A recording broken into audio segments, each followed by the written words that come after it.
శ్రీ గణేశాయ నమః. శ్రీ గురు దత్తాత్రేయ నమః. మీ అందరికీ కూడా ఉగాది శుభాకాంక్షలు.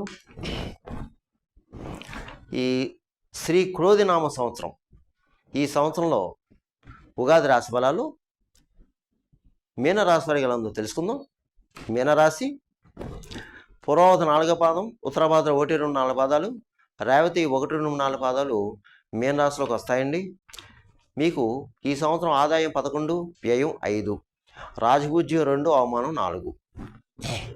ఈ రాశిలో ఉన్న స్త్రీలకు పురుషులకు శ్రీ క్రోధినామ సంవత్సరం పంచాంగం బాగుంది, గ్రహయోగం బాగుంది, గత సంవత్సరం కంటే బాగుంది, కుటుంబ సఖ్యత కనిపిస్తుంది, దంపతుల మధ్య ప్రేమ అనురాగాలు ఉంటాయి.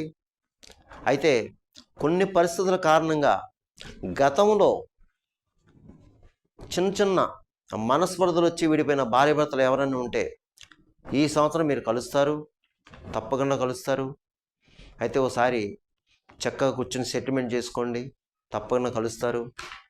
అలాగే వివాహం కాని అమ్మాయిలు అబ్బాయిలు ఎవరు ఉంటే వివాహం యోగం కనిపిస్తుంది, తప్పకుండా వివాహం జరుగుతుంది. ఏదన్నా కుటుంబంలో ప్రేమానురాగాలు ఉంటాయి, మీ సంతానం బాగుంటుంది. అలాగే ఈ రాశిలో సంతానం లేని వారికి కూడా సంతాన యోగం కనిపిస్తుంది. ఇక ఈ సంవత్సరం మీకు కార్యజయం, వ్యవహార జయం, ఆర్థికంగా నిలదొక్కుంటారు. అలాగే రుణాలు తీరుస్తారు, శుభకార్యాల్లో పాల్గొంటారు. కొంతమందికి అయితే మీ గృహంలోనే శుభకార్యాలు జరగడానికి అవకాశాలు ఉన్నాయి. గృహ నిర్మాణం చేపడతారు. ఈ సంవత్సరం గృహ నిర్మాణం చేపడతారు. అలాగే భూగృహ సంబంధ లావాదేవీలు కూడా పూర్తవుతాయి. స్థిరాస్తి విషయంలో కూడా కొలుక్కొస్తారు. అలాగే ఎప్పటి నుంచో పరిష్కారం కాని సమస్యలు ఈ సంవత్సరం పరిష్కారం అవుతాయమ్మా. అలాగే కోర్టు వ్యవహారాలు ఉన్నవారు ఈ సంవత్సరం మీకు తీర్పు అనుకూలంగా ఉంటుంది. మీరు ఈ సంవత్సరం పట్టుదలతో ఏ కార్యాన్నైనా సరే అవలేలుగా పూర్తి చేస్తారండి. ఏ కార్యాన్నైనా సరే మీరు అనుకున్నారంటే ఇంకా ఆ కార్యం అయ్యే వరకు మీరు వదలరు. పట్టుదల ఎక్కువ ఉంటుంది మీకు ఈ సంవత్సరం. మంచి పట్టుదల, మంచి కాన్ఫిడెంట్గా ఉంటారు. నేను ఇది చేస్తాను, చెయ్యగలను, సాధిస్తాననే పట్టుదలతో ఉంటారు.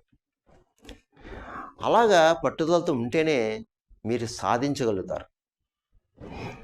అయితే ధైర్యంగా అడుగు ముందేస్తారు. జీవన విధానం బాగుంటుంది. జీవన విధానం బాగుంటుంది. ఎవరు ఏ వృత్తిలో ఉన్నా ఆ వృత్తిలో రాణింపు ఉంటుంది. మీకు గౌరవ పురస్కారం లభిస్తాయి. ఏదైనా సరే ఈ మీనరాశి వారికి గత సంవత్సరం కంటే ఈ సంవత్సరం అన్ని రకాలుగా, అన్ని విధాల యోగదాయకంగా ఉంది. సమయం బాగుంది, కానీ ఉపయోగించుకోండి, సద్వినియోగం చేసుకోండి, సద్వినియోగం చేసుకోండి. అంతేగాని డీలా పడిపోయి అధైర్యం తెచ్చుకొని అనవసరంగా మనసు పాడు చేసుకుని కూర్చోవద్దు. ధైర్యంగా అడుగు ముందుకు వేయండి. ఏదైనా సరే నేను సాధిస్తాను అనే దృఢ సంకల్పంతో ఉంటే మీరు సక్సెస్ అవుతారు. మీకు ఈ సంవత్సరం నరపీడ కనిపిస్తుంది. నరఘోష, నరపీడ, అలాగే కొంచెం తెలియని శత్రువులు ఉంటారు. అలాగే ఆరోగ్య విషయంలో మాత్రం జాగ్రత్త అండి. ముఖ్యంగా మీనరాశి వారు ఆరోగ్య విషయంలో జాగ్రత్త, అలాగే ప్రయాణ విషయంలో జాగ్రత్త. అలాగే ఇతరులు కొత్త వాళ్ళని మాత్రం నమ్మొద్దు, దయచేసి 80% నమ్మొద్దు. మిగతా విషయాలన్నీ బాగున్నాయి. ఇకపోతే ఈ సంవత్సరం ఈ మీనరాశిలో ఉన్న వారికి ఉద్యోగస్తులు ఎవరైతే ఉన్నారో, అంటే కేంద్ర రాష్ట్ర ప్రభుత్వ సంస్థలో పనిచేసే వారికి బాగుంది, యోగదాయకంగా ఉంది. మీకు ఈ సంవత్సరం ప్రమోషన్ కొన్ని బదిలీలు కనిపిస్తున్నాయి. అలాగే స్థల మార్పు, గృహ మార్పు, అలాగే గృహంలో శుభకార్యాలు, అలాగే పర్మనెంట్ కాని వారికి పర్మనెంటు, అలాగే కొత్తగా ఉద్యోగం ప్రయత్నం చేసే వాళ్ళకి ఉద్యోగ ప్రయత్నం, అలాగే మీకు మీ పై అధికారులతో మన్ననలు పొందుతారు. ఏదైనా మీకు ఈ సంవత్సరం బాగుంది. కాకపోతే ఏంటంటే మీకు హెల్త్ విషయంలో జాగ్రత్త, ఫైనాన్స్ విషయంలో జాగ్రత్త, అంటే ధనం విషయంలో జాగ్రత్తగా ఉండండి. అలాగే ఇతరుల్ని కొత్త వాళ్ళని నమ్మొద్దు, హామీలు ఉండొద్దు. ఇక రాజకీయ నాయకులు ఈ సంవత్సరం బాగుందండి, మంచి కాలం నడుస్తుంది. ప్రజల్లో మంచి అభిమానం సంపాదించుకుంటారు, మంచి సేవా కార్యక్రమంలో పాల్గొంటారు, మంచి పేరు ప్రఖ్యాతులు సంపాదించుకుంటారు. గ్రామాల్లో మంచి మంచి కార్యాలు చేపట్టి ప్రజల్లో గుర్తింపు తెచ్చుకుంటారు. అలాగే మీకు ఈ సంవత్సరం ఈ ఎన్నికల్లో పోటీ చేస్తే మీరు తప్పకుండా విజయం సాధిస్తారు. అలాగే ఏదో ఒక పదవి మిమ్మల్ని వరిస్తుంది. కాకపోతే ఏంటంటే మీకు శత్రువులు ఎక్కువ ఉంటారండి, అది చూసుకోండి. శత్రువులు ఎక్కువ ఉంటారు, నరఘోష ఉంటుంది. అలాగే మీరు ధనం మాత్రం మంచినీళ్ళలో అవుతుంది. కొన్ని సందర్భంలో ఆస్తులు అమ్ముకోవాల్సిన పరిస్థితి కూడా ఏర్పడుతుంది. అంతే, మిగతా విషయాలన్నీ బాగున్నాయి. ఇక కళారంగంలో ఉన్నవారు, కళారంగం సినిమా టీవీ రంగం వారు, అలాగే దర్శక నిర్మాత రచయిత నటీనట వర్గంవారు, అలాగే సాంకేతిక నిపుణులు, గాయని గాయకులు, ఎవరైనా సరే మీ అందరికీ కూడా బాగుంది. మంచి సువర్ణ అవకాశాలు వస్తాయి, ఉపయోగించుకోండి. అలాగే ఈ ఫీల్డ్లో కొత్తగా వచ్చే వారికి కూడా బాగుంది. అయితే ఈ సంవత్సరం మీరు మంచిగా ఆర్థికంగా నిలదొక్కుంటారు. అలాగే రుణాలు తీరుస్తారు, రుణాలు ఉన్నవారు గృహ నిర్మాణం కూడా చేపడతారు, శుభకార్యాలు చేస్తారు. కాకపోతే ఆరోగ్య విషయంలో జాగ్రత్త మీరు. అలాగే ఇతరుల విషయం మాత్రం హామీ ఉండొద్దు. ధన విషయంలో జాగ్రత్త, ప్రయాణ విషయంలో జాగ్రత్త, మిగతా విషయాలన్నీ మీకు బాగున్నాయి. ఇక వ్యాపారస్తుల విషయం వస్తే చిన్న వ్యాపారస్తుల తగ్గించి పెద్ద వ్యాపారస్తుల వరకు కూడా బాగుందండి. చక్కగా వ్యాపారం చక్కగా సాగుతుంది, మంచి లాభాలు వస్తాయి. జాయింట్ వ్యాపారస్తులకు బాగుంది. మళ్ళీ కొత్తగా వ్యాపారం పెట్టుకోవచ్చు మీరు. రియల్ ఎస్టేట్ రంగంలో వరకు బాగుంది. అలాగే ఇసుక, సిమెంటు, కాంక్రీటు, ఐరన్ను వ్యాపారస్తులకు బాగుంది. బిల్డింగ్ కాంట్రాక్టర్స్కి బాగుంది. అలాగే సరుకులు నిల్వ చేయవారికి బాగుంది. అలాగే హోల్సేల్ రిటైల్ వ్యాపారస్తులకి, అలాగే ఇతర వ్యాపారస్తులకి, రైస్ మిల్లర్స్కి, అందరికీ బాగుంది. చక్కగా చదువుతుంది వ్యాపారం. అయితే మీకు ఆరోగ్య విషయంలో జాగ్రత్తగా ఉండండి, ధన విషయంలో జాగ్రత్త, పెట్టుబడి విషయంలో జాగ్రత్త. ఇక విద్యార్థులు, ఈ సంవత్సరం విద్యార్థులు బాగుందని, గురుబలం బాగుంది, చక్కగా చదువుతారండి, చాలా చక్కగా చదువుతారు. పరీక్షలు రాస్తే మంచి మార్కులతో పాస్ అవుతారు. అలాగే ఎంట్రన్స్, బీఈడి, పాలిటెక్నిక్, ఈసెట్, లా, ఇలా ఎంట్రన్స్ ఎగ్జామ్స్ ఎవరైతే ప్రిపేర్ అవుతున్నారో మీకు మంచి మంచి ర్యాంకులు వచ్చి మీరు కోరుకున్న కాలేజీలో సీట్లు లభిస్తాయి. అలాగే విదేశాలకి, అంటే పై చదువులకి విదేశాలకు వెళ్ళే వారికి కూడా బాగుంది. యోగకాలం నడుస్తుంది, యోగాలు బాగున్నాయి, మీరు సక్సెస్ అవుతారు. అలాగే విదేశాల్లో ఉండి చదువుకునే వారు కూడా చక్కగా ఉంది, అందరికీ బాగుంది. గురుబలం బాగుంది. అయితే మీరు విద్యార్థులు ఏం చేస్తారంటే లక్ష్మీ గణపతి ఆరాధన, సరస్వతీదేవి ఆరాధన, హయగ్రీ స్తోత్రం, ఈ 3 చేసుకుంటే సరిపోతుంది మీరు. ఇక వ్యవసాయదారులు ఈ సంవత్సరం బాగుందండి, 2 పంటలు ఫలిస్తుంది.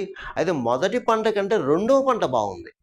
రెండో పంట అధిక దిగుబడి, అలాగే మీకు అధిక లాభాలు ఉంటాయి. మీకు మంచి మంచి ధరలు పలుకుతాయి, రుణాలు తీరుస్తారు, అలాగే శుభకార్యాలు చేస్తారు.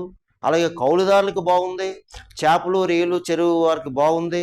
గత సంవత్సరంలో కంటే బాగుందండి మీకు వ్యవసాయాలకి. అయితే ఏంటంటే మీరు తీసుకోవాల్సిన జాగ్రత్తలు ఏంటంటే ఎవరికి హామీలు ఉండొద్దు. ముఖ్యంగా ధన విషయంలో ఎవరికి హామీలు ఉండొద్దు. ప్రయాణ విషయంలో జాగ్రత్త, కొత్త వాళ్ళని ఎవరిని నమ్మొద్దు. మీకు నరకోశ ఉంటుంది, నరపేట ఉంటుంది, అంతే తప్ప మిగతా విషయాలన్నీ బాగుంటాయి.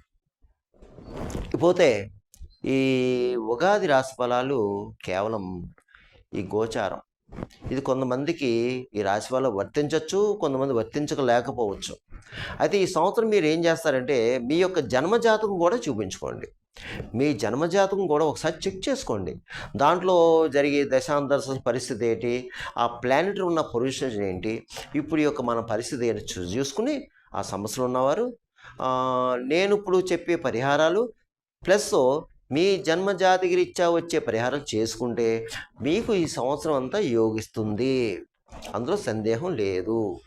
ఒకవేళ నా అపాయింట్మెంట్ కావాలంటే మీ కింద నెంబర్ ఫోన్ చేస్తే మీకు అపాయింట్మెంట్ ఇస్తాము. అలాగే మీకు కావాల్సిన సలహాలు సూచనలు ఇవ్వడం జరుగుతుంది. ఇక మీకు ఈ సంవత్సరం అంతా రుద్రాభిషేకాలు చేయించుకోవాలి. ఈ సంవత్సరం అంతా శివాలయంలో ప్రతి నెల కూడా అభిషేకాలు చేయించుకోండి. ముఖ్యంగా మాస శివరాత్రి అంటే అమావాస్య ముందు వచ్చే మాస శివరాత్రికి అభిషేకం చేయించుకోండి. అలాగే పుణ్యక్షేత్ర దర్శనం అంటే శైవ క్షేత్రాలు ఏదైతే ఉన్నాయో శివుడి యొక్క స్వయంభూ క్షేత్రాలు దర్శించుకోండి మీ అవకాశాన్ని బట్టి. అలాగే మీరు షిరిడి వెళ్ళాలి. షిరిడి వెళ్ళి షిరిడి సాయినాథుని సందర్శించుకుని ఆ తర్వాత పక్కనున్న శని భగవానుడికి తైలాభిషేకం చేయించండి. శని సింగనాపూర్లో శనివారం రోజున శని భగవానుడికి తైలాభిషేకం చేయించుకోండి అవకాశం ఉన్నవారు. అవకాశం లేనివారు తూర్పుగోదావరి జిల్లా మందపల్లి శని భగవానుడి దేవాలయం, అలాగే మనకి హైదరాబాద్లో వర్గలో ఇలా ఉన్నాయి కాబట్టి అలా తమిళనాడు అంటే మీ అవకాశాన్ని బట్టి ఈ సంవత్సరం ఏదైనా సరే శని భగవాని యొక్క పుణ్యక్షేత్రం వెళ్ళి శనివారంలో తైలాభిషేకం చేయించుకోండి అమ్మా ఈ సంవత్సరం. ఎందుకంటే ఏలినాటి ఉన్నారు కదమ్మా మీనరాశి వారు, అందువలన మీకు గురుబలం గురించి గురువు రాశి కాబట్టి సాయిబాబాని ఆరాధన, దత్తాత్రేయ ఆరాధన లేదా దత్తాత్రేయ దర్శనం పుణ్యక్షేత్రం గాన్గాపురం, పిఠాపురం ఇలాగ పుణ్యక్షేత్రాలు ఉన్నాయి కదమ్మా, దర్శించుకోండి. ప్రతిరోజు కూడా దత్తాత్రేయ యొక్క శ్లోకాలు చదువుకోండి లేదా గురు శ్లోకాలు చదువుకోండి. గురువుని ఎక్కువ ఆరాధించుకోండి. గురువారం నియమాలు పాటించుకోండి. ఒకసారి మాత్రం మీరు ఒక గురువారం రోజున చక్క ఎల్లో కలర్ క్లాతు, కిలోంపావు శనగలు దానం చేయండి. అట్టిపళ్ళు కూడా దానం చేయండి. అలాగే ఆంజనేయ స్వామివారికి ఒక శనివారం రోజున చక్కగా ఆకుపూజ చేయించుకోండి, వడమాల సమర్పించుకోండి. అలాగే న్యాయబద్ధంగా ఉండండి. మీరు మీనరాశి వారు ధర్మబద్ధంగా ఉండండి. ఏ విధంగా మీరు అధర్మంగా ఉండొద్దు, చాలా జాగ్రత్తగా ఉండాలి. ఏ నర్సులు ఉన్నారు కాబట్టి. అయితే మీరు ఈ సంవత్సరం ఒకసారి వ్రతం చేయించుకోండి. మీ ఇంట్లో కానీ మీ గృహంలో కానీ దేవాలయంలో కానీ సత్యనారాయణ స్వామి వ్రతం చేయించుకోండి ఒక్కసారి అమ్మ, చేయించుకోండి. నలుగురిని పిల్లండి, భోజనం పెట్టండి. అలాగే వ్రతం చేసిన అయ్యగారికి యథాశక్తి దక్షిణ తాంబూలం ఇచ్చి ఆయన సత్కరించి ఆ ఆశీస్సు తీసుకోండి. అలాగే ఈ సంవత్సరం మీరు ఏదైనా నదీ స్నానానికి వెళ్ళండి. ఒకసారి. అలాగే ఈ సంవత్సరం ఎక్కువ గురు టెంపుల్స్కి వెళ్ళండి. మీ ఊర్లోనో లేకపోతే పుణ్యక్షేత్రం గురు టెంపుల్స్ వెళ్ళండి.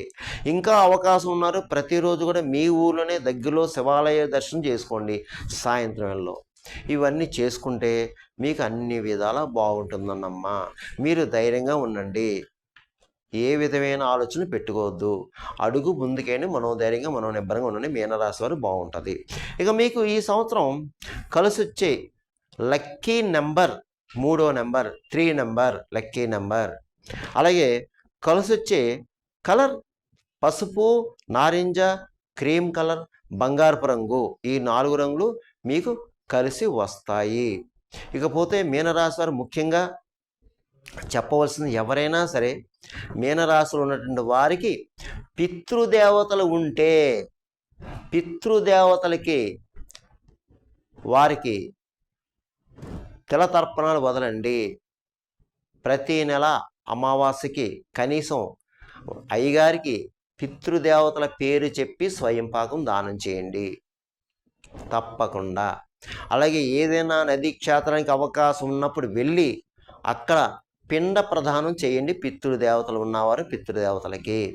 ఎందుకంటే మీనరాశి వారు ఏలినాటి ఉన్నారమ్మా. ఎందుకంటే పితృదేవతలకి పితృకారకుడు శని భగవానుడు, పితృకారకుడు రవి భగవానుడు. అందు గురించి మీరు పితృదేవతలు ఎప్పుడైతే ప్రసన్నం చేసుకున్నారో మీకు రవి భగవానుడు సూర్యనారాయణమూర్తి గారి యొక్క ఆశీస్సు అనుగ్రహం, శని భగవాన్ యొక్క ఆశీస్సు అనుగ్రహం మీకు లభిస్తుంది. మనం ఎన్ని పూజలు పునస్కారాలు వ్రతాలు నోవులు దాన ధర్మాలు చేసినా పితృదేవతలకు తప్పనిసరిగా చేసుకోవాలి. ముఖ్యంగా ఎవరైనా సరే ఏలినాటి శని, అష్టమ శని, అర్ధాష్టమ శని, శని మహాదశలో శని ఉన్నవాళ్ళు పితృదేవతలు మానవులు తప్పనిసరిగా పిండ ప్రధానాలు తెల తర్పణ చేసుకోవాలి, లేదంటే ఇబ్బంది పాలవుతారు. అందువలన మీరు ఈ మీనరాశి వారు ధైర్యంగా ఉండండి, మీకు ఏం పర్వాలేదు. తోసిరాజు ఆటగట్టు, నేను చెప్పిన పరిహారాలు చేసుకోండి, మీ అందరికీ మంచి జరుగుతుంది. ఈ సంవత్సరం మేలు జరుగుతుంది. సర్వేజన సుగుణ భవంతు, శుభం భవతు, స్వస్తి.